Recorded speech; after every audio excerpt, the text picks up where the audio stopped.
Okay, part two. Um, as of this point, I haven't decided what I'm going to title this video, but I think I may call it The Bitter End. Anyway, so last night I was crying and crying and crying and crying and crying. I mean, if you could even call it crying, I was like, just beside myself. And I'm sure I looked very unattractive, but I didn't really care at that point. So I was like, what am I going to do? What am I going to do? I can't go through that again. Like, I just can't. It's not fair. It hurts so much. And it's not like I wasn't doing any work. I was. Treatment isn't easy. Like, it's not like I expect it to be, like, shh, no problem.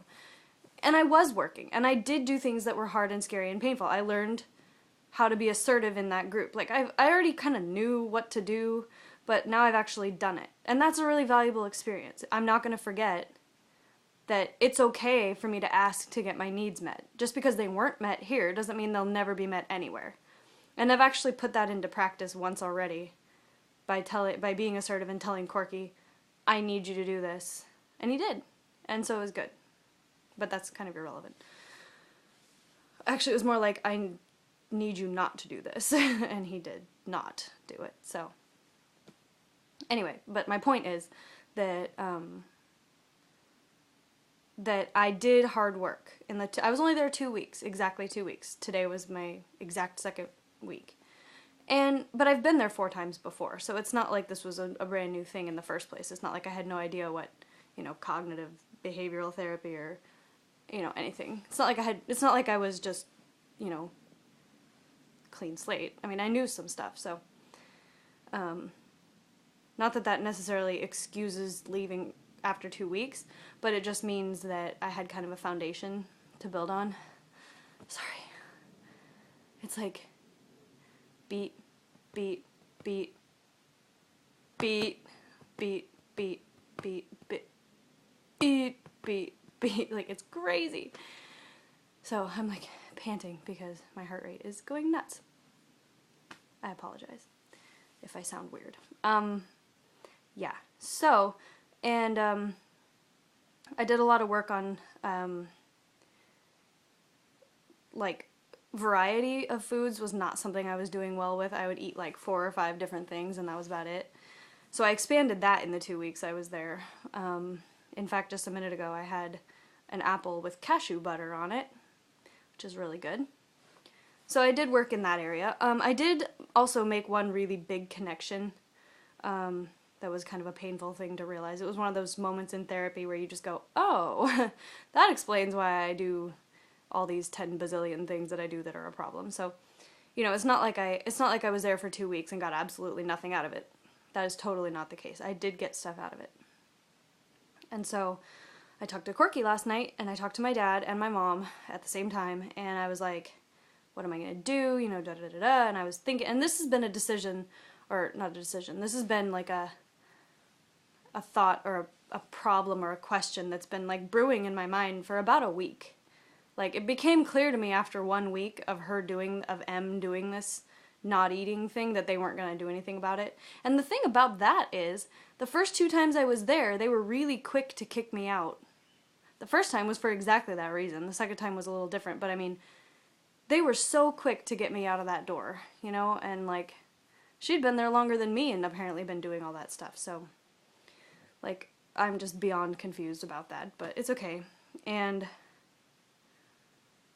I just came to the conclusion that I think I had already come to, I just couldn't quite accept it, was that I couldn't stay, because I was getting worse here, even if I was getting better here. I apparently did gain a little weight, not a whole lot, but I was below the projected line, but I was above where I went in, so I don't even know what that means, but I guess that's good. I don't really like it, but I don't really notice a whole lot of difference in the way my clothes fit, so I'm not really going to worry about it, but and perhaps the most important thing that I gained, pardon the word, was the desire to get the inside of my body working right and healthy.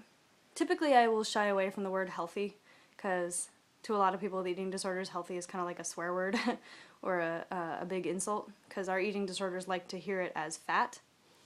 So if someone says, oh, you look so healthy, then I'll be like, don't say that to me. But inside healthy and outside healthy are two different things, in my opinion. So, but that's probably the most helpful thing that happened, is that I have a desire to get the inside of my body healthy, to get my heart working right, which apparently I've failed to do, but, you know, to get my period back. I want to have kids someday, and I can't do that if I don't have periods. So, like, the fact that I even want that is a good start, in my opinion. It's encouraging. I'm not going to say, like, oh yeah, I want recovery, I want to get better, da-da-da. Like, I'm not going to say that, because I can't say that with any kind of confidence and not feel like I'm lying my face off to you guys, because, like, I wouldn't mind getting rid of the eating disorder thoughts, and I wouldn't mind getting rid of all the rules and the rigidity, but what I don't want is to gain weight. So, you know, that may sound stupid, but I just want to be thin. I mean, it's not I just want to be thin, because eating disorders are a coping mechanism and stuff. A bad one, but they are. And I don't like not to have it, but I really just also just want to be thin. I really do. So this morning, last night I texted my friend that's in the program that I met there. Her name is, we'll just call her Kay. It's first. I'm just using first letters of names. So I texted Kay last night, and because I wanted her to hear it from me instead of hearing it, because I was originally just going to call my therapist this morning and be like, I'm not coming in. But then I thought, oh my gosh, what if he doesn't check his voicemail, da-da-da, like, I don't want, you know, whatever to happen. So I just decided to go in. Not to mention, I thought Em kind of needed to hear the reason. It's not that I blame her totally, because she's not the only one that didn't eat, but she did do it the most frequently. And, so I went in, and, the girl that I mentioned before, B, that helped me in process group trying to be assertive, she homed in on something I said during check-in, which was when I put not applicable for something. She said, why'd you put not applicable? And she was really upset about last night as well. Like, she was pretty unhappy with the way things were going, like the way the place was being run, because we'd been talking for the last 2 weeks about it.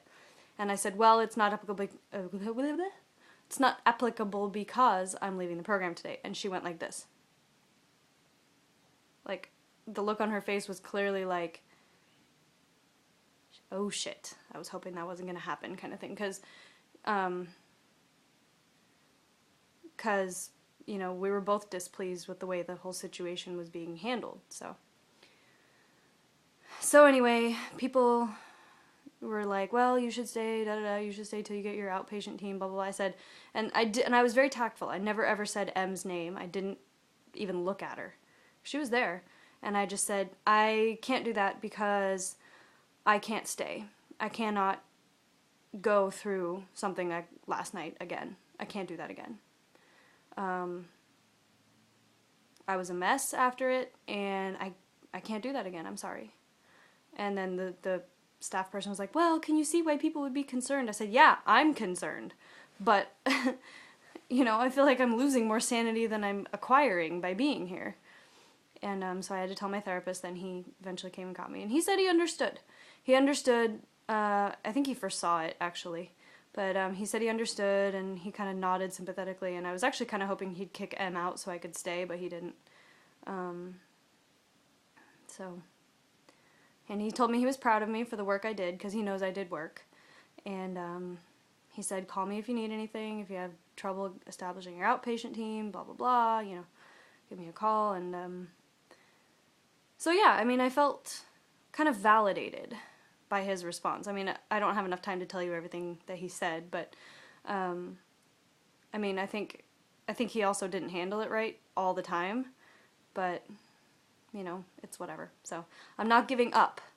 I'm just finding a different way, because I think that pressure cooker of an environment was not good for me because of the competitive nature of eating disorders. Like one of you guys commented that on my thing, on my other video, so I think you're absolutely right. So anyway, I'm not giving up. I'm not giving in. I'm still fighting. I just gotta find a different plan of attack. And that's all.